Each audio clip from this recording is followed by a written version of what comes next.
Welcome to the ITSP Magazine Podcast Network. You are about to listen to the Soulful CXO podcast with Dr. Rebecca Wynn. These conversations focus on the intersection of technology, business, and humanity, exploring how these three areas impact each other.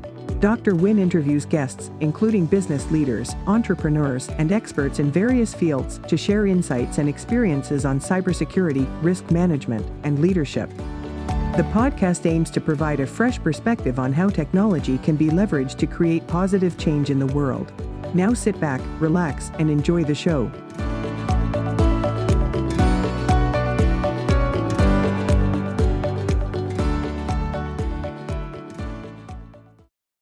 Welcome to the Soulful CXO. I'm your host, Dr. Rebecca Wynn. We are pleased to have with us today Mike Shanko. Mike is award-winning Transformation Chief Information Officer and Board Advisor. His prior roles have included Senior VP Chief Information Officer for Blue Yonder, VP of Infrastructure and Cybersecurity for U-Haul, Senior Director, Continuous Improvement, IT Engineering and Operations for Silicon Valley Bank, and Executive Director of Technology Strategy Management for Consumers Energy. He was honored as the 2024 HMG Global Leadership Institute Award winner and the 2022 Arizona Chief Information Officer of the Year by ORBIE. Mike, it's great seeing you again. Welcome to the show. Rebecca, thank you for having me. I'm very excited to be here. You have a vast background. How did you even start in cybersecurity? Tell us about your journey. I think for many of us in the technology sector, as we grew our careers, regardless of what our starting point was, development or infrastructure, desktop, for me it was desktop. But as I grew in my career, it became very apparent early on that cybersecurity was going to become a necessity for us. And as a leader, right, you spend a lot of time trying to understand the technology, trying to understand the implications to the business. And before you know it, you're spending the vast amount of your time as a senior leader in a technology organization dealing with cybersecurity related incidents.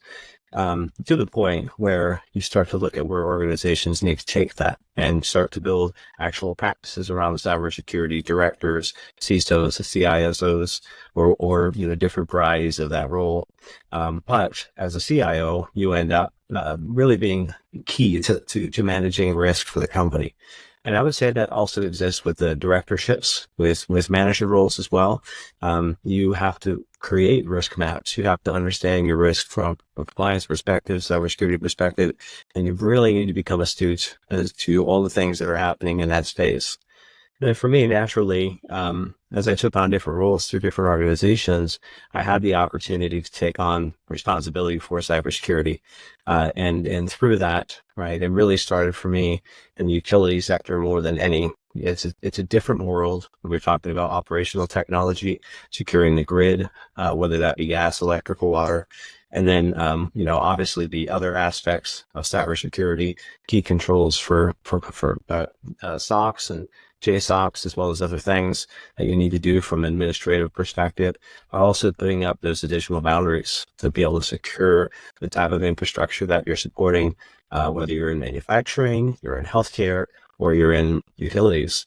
There's a whole different gamut of regulations that we have to adhere to, and becoming aware of those really puts you in a great position to be able to offer guidance to your company, to your associates on cybersecurity.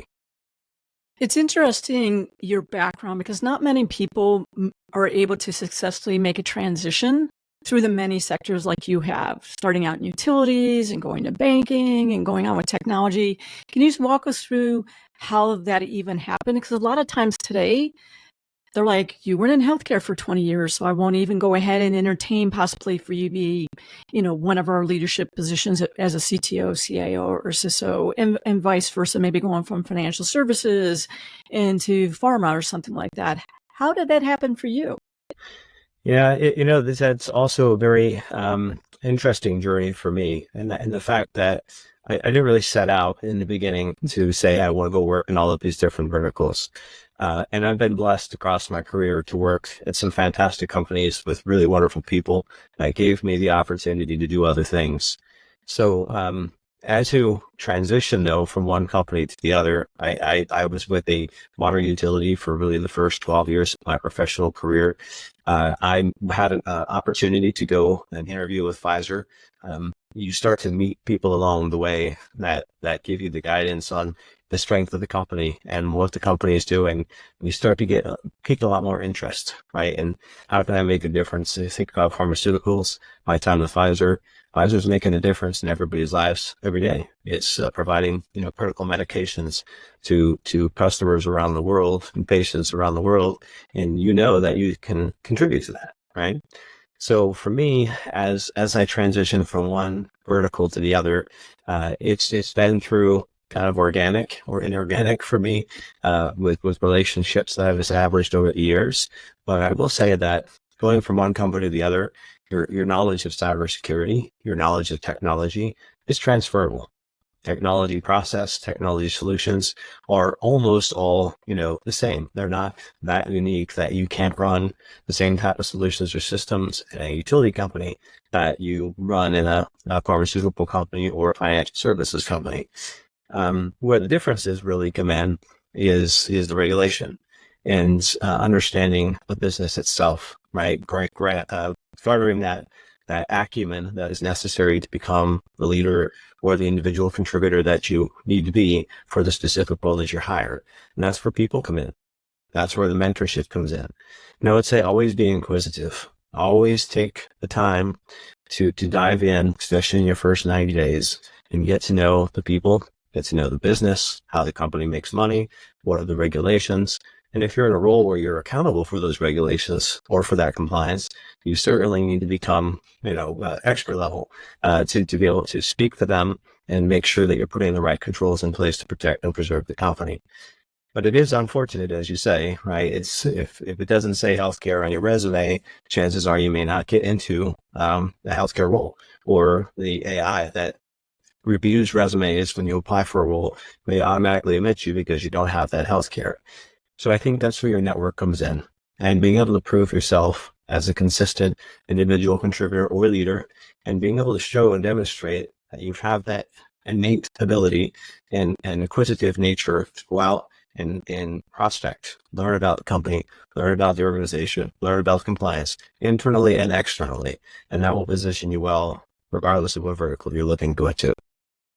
It is pretty interesting when I talk to HR professionals and who usually reach out to me through LinkedIn about potential jobs. It's interesting. They're like, we usually don't even get an opportunity to interview people like you. I think us hybrids are not a dime a dozen. It might be there's only 1 in 10,000 of us who are really those true hybrids that have been in multiple sectors, who understand multiple regulations, who have built multiple teams. But it's interesting because I think we're the unique niche. Is that what you find too?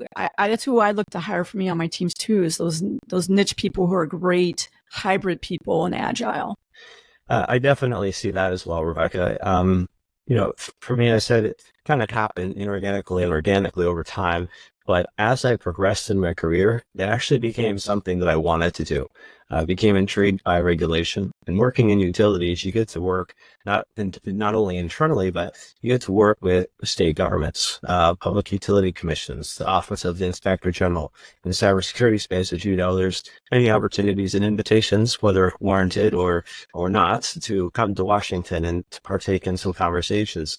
And throughout all of that, for me, it kind of piqued my interest, and it became now a driver for me that, hey, I want to go learn about these different industries because it only makes me stronger as an individual and as a leader.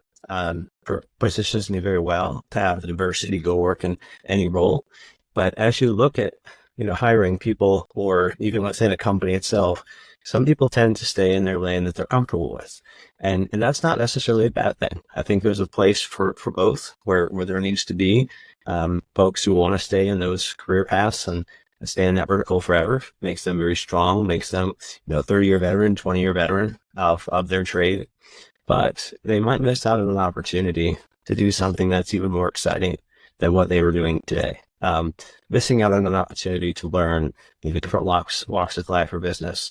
And then even as you progress in that and you start to work in more companies, you start to see the similarities and you start to be able to connect the dots a little bit better to see how, supply chain, for example, impacts retail and how retail impacts the distribution networks. So for all of us to be able to put together those pieces, you have to have exposure to it. It's not something that you can pick up a book and see, those differences as easily. You have to go out there and experience it. Yeah, I think it also allows us to change a lot quicker with emerging technology, because generally we've seen a lot more variety in the technology, and we're also used to working with current operational state and also moving to new operational state. How have you been able to help your teams transition to the emerging technologies such as AI? Because right now, a lot of people are fearful of their jobs, and I think they should be fearful if you're stuck in traditional cybersecurity, infrastructure, networking, and you are not trying to learn how these new technologies can be used for the good. You better start today versus yesterday. What is your viewpoint on that, and how do you position yourself, and how do you position your teams for more success in the emerging technologies that are going so quickly today? Yeah, I kind of live by and have said, those who are listening to this are part of my team, not hearing this for the first time for sure, that change is the only thing that's constant in life, right? And Gandhi said a variant of that at some point. For us in the professional world, in the enterprise world, we see that each and every day. We see that change is going to come.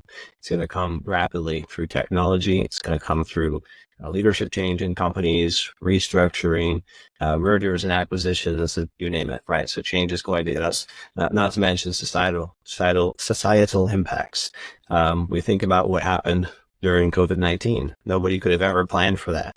No one knew what to do, but we figured it out, right? As organizations and as people, we figured out how to make life work. And some of us play very big roles in being able to adapt to that.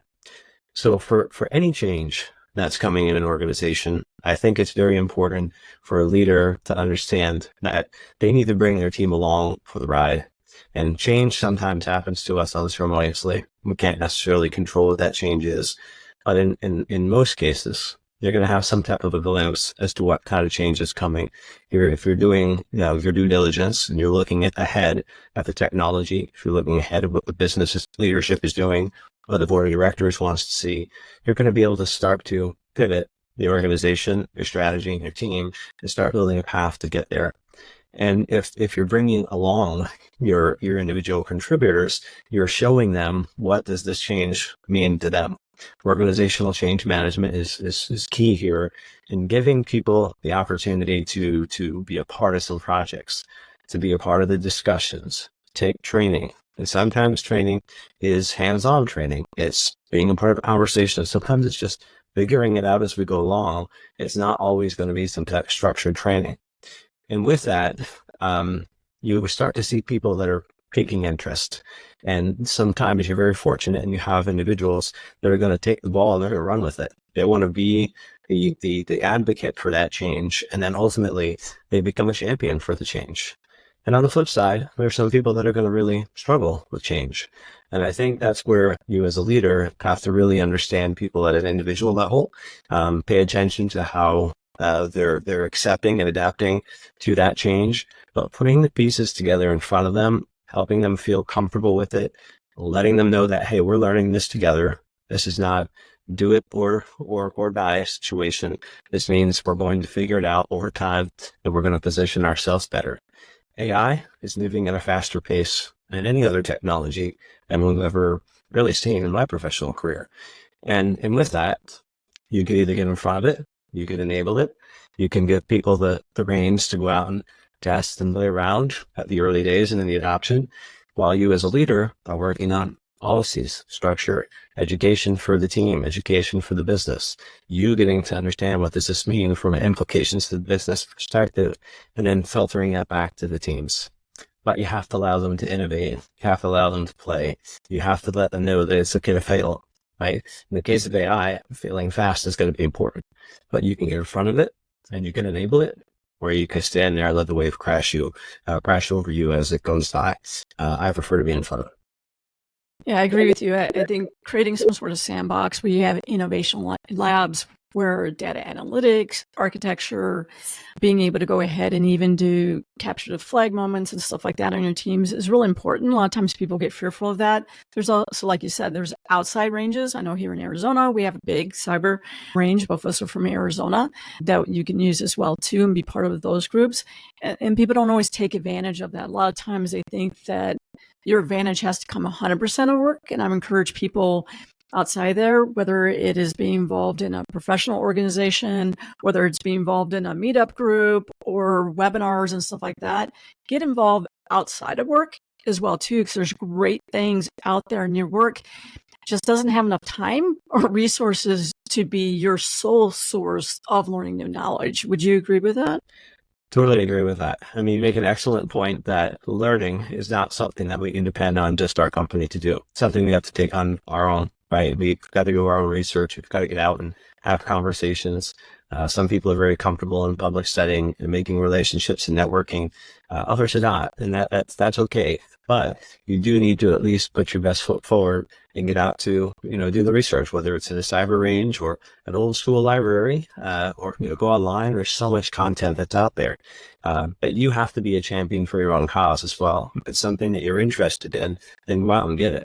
If you're in the technology or cybersecurity sector and you're just you're just waiting for somebody to come by and give you the guidance that's needed to take on the next step of your life, that's probably not going to happen. Of course, could have people that are advocates and championing for you, but you have to put the best foot forward, just as your leadership does.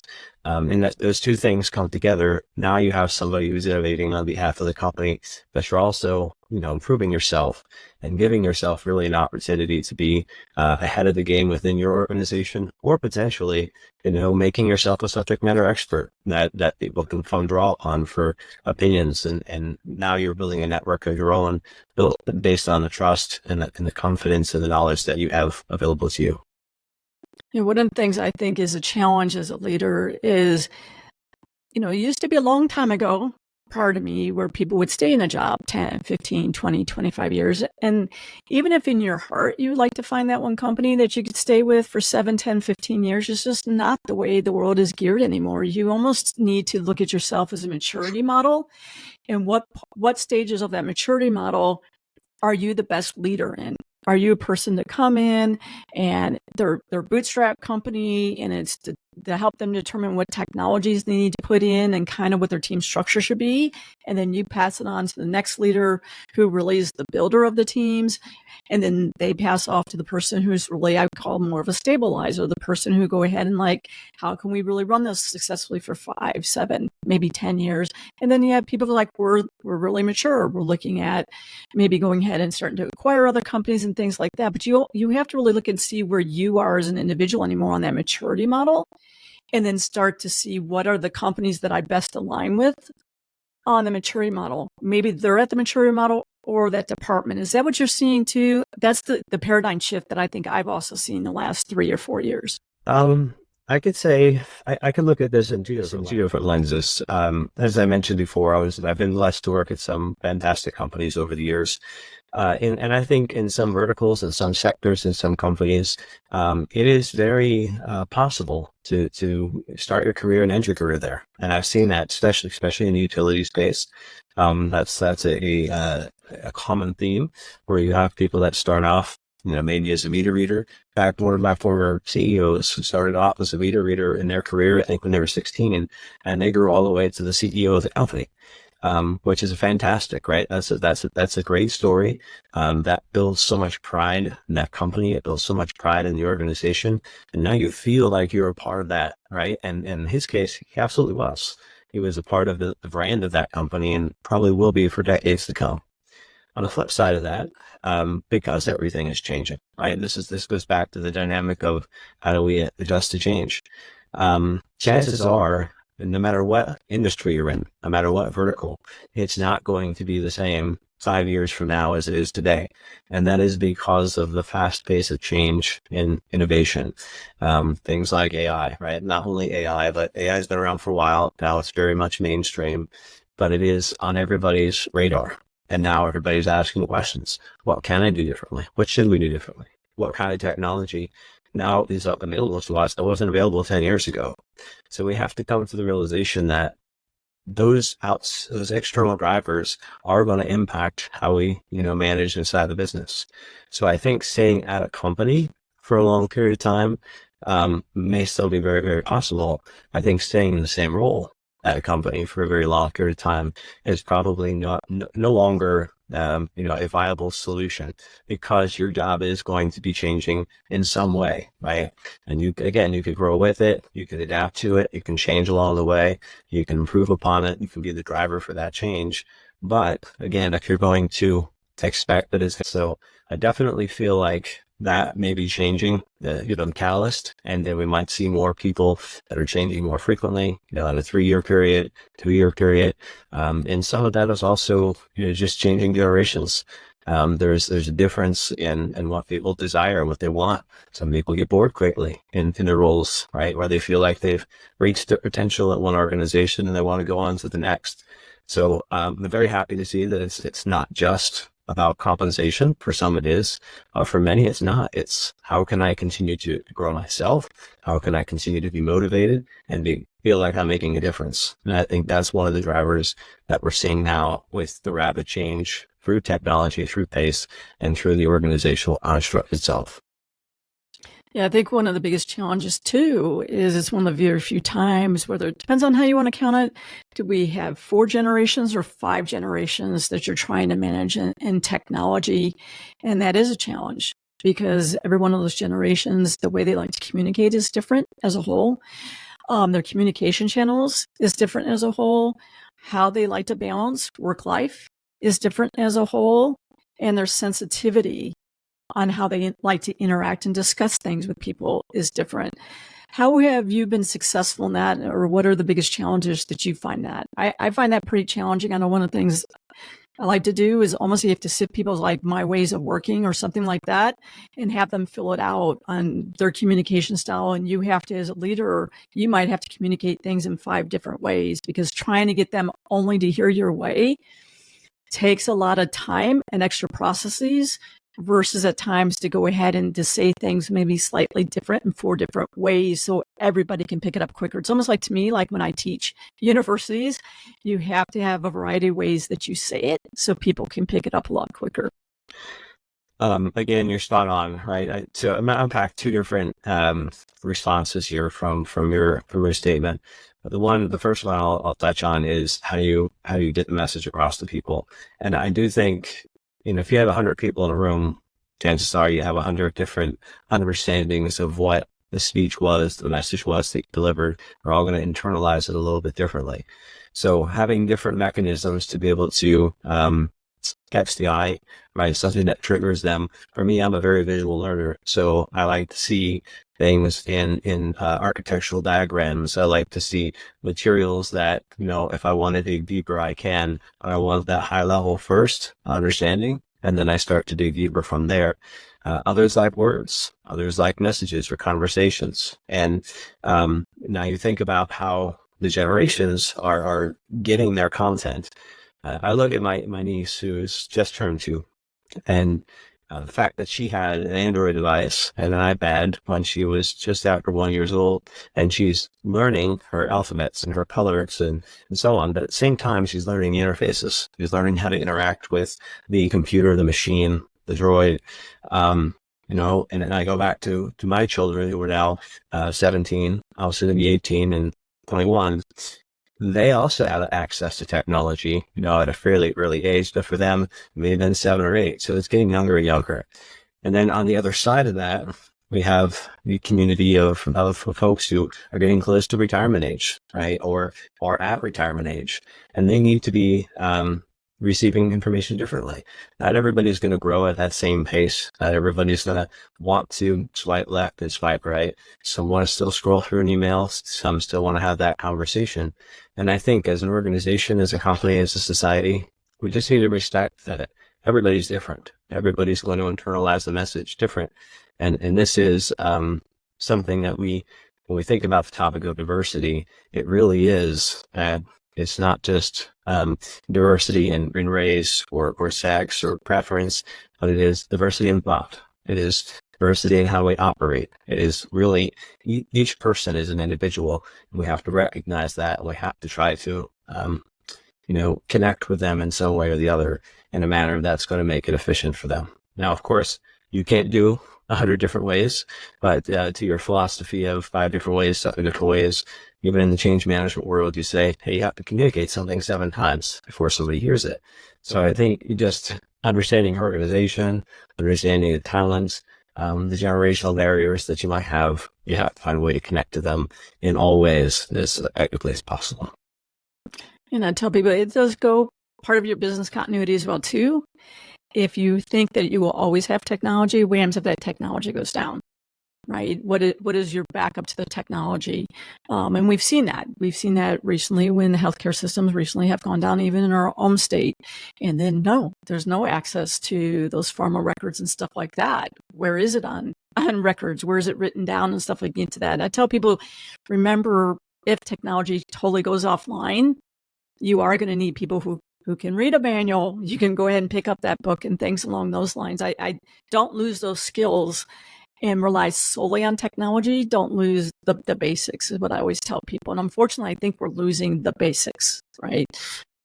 Yeah, we're very dependent as a society on technology in so many different ways. You brought up the healthcare incident that happened a few weeks ago.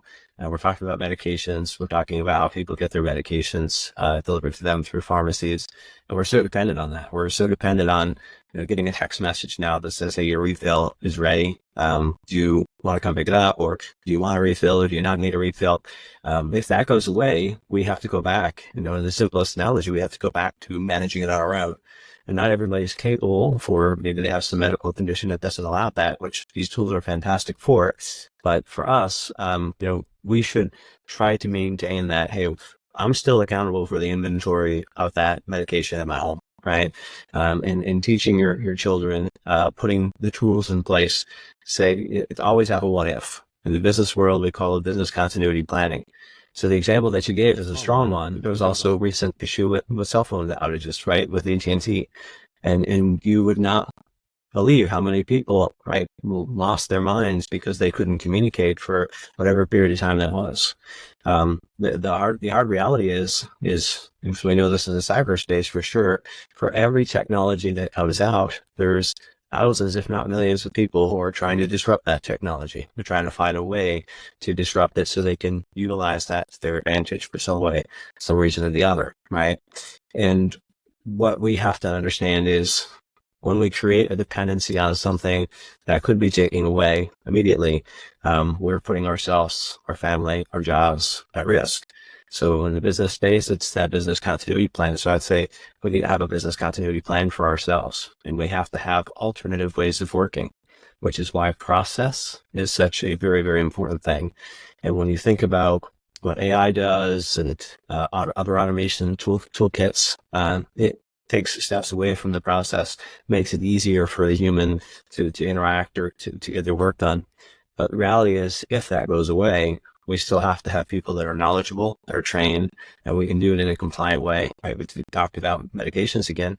You can't just, write it down on a notepad and leave it under the keyboard anymore when somebody's looking for the medication. You have to have a process that also adheres to the policies and regulations that you have to maintain. You have to have a record of that. So have some type of a paper trail. And I'll end this comment with one statement. So this was actually back in the second year of my professional career. One of the leaders back at Pennsylvania American Water, he had said, I don't need any of this technology, beep. I can just do it on pen and paper. And, coming in new to the company, new to the business world, I felt that was very, misguided for him to say, right, technology is going to innovate. Still young in my career. But the reality, I look back now at that comment, it's still on my mind. If he didn't have that mindset, when these things did come, he would not be able to run his business. He would not be able to provide to his customers. So while his intent, what may not have been portrayed in the most efficient way, it was definitely the message that stuck with me, and I think still stands true. You have to have an alternative. You have to have a way to operate, and you need to be able to do that without the dependency on technology all the time. Absolutely. Our time has totally flown by. I want to thank our audience for joining us this week. Please go ahead and look at the descriptions that you will go ahead and find all of Mike's contact information, as well as some other resources. Please go ahead and subscribe to the channel. Please share it with your friends. Mike, it was so great having you on the show and to share your insights. Thank you so much, Rebecca. I truly enjoyed being here. Great conversation, and you did a great job of facilitating a wide range of topics.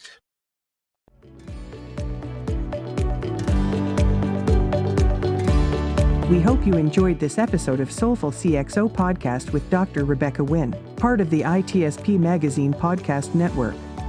If you learned something new and this conversation made you think, then add this show to your favorite podcast player. Subscribe to the ITSP Magazine YouTube channel and share the ITSP Magazine podcast network with your friends, family, and colleagues. If you represent a company and wish to connect your brand to our conversations and our audience, visit itspmagazine.com to learn how to sponsor one or more of our shows. We hope you will come back for more stories and follow us on our journey.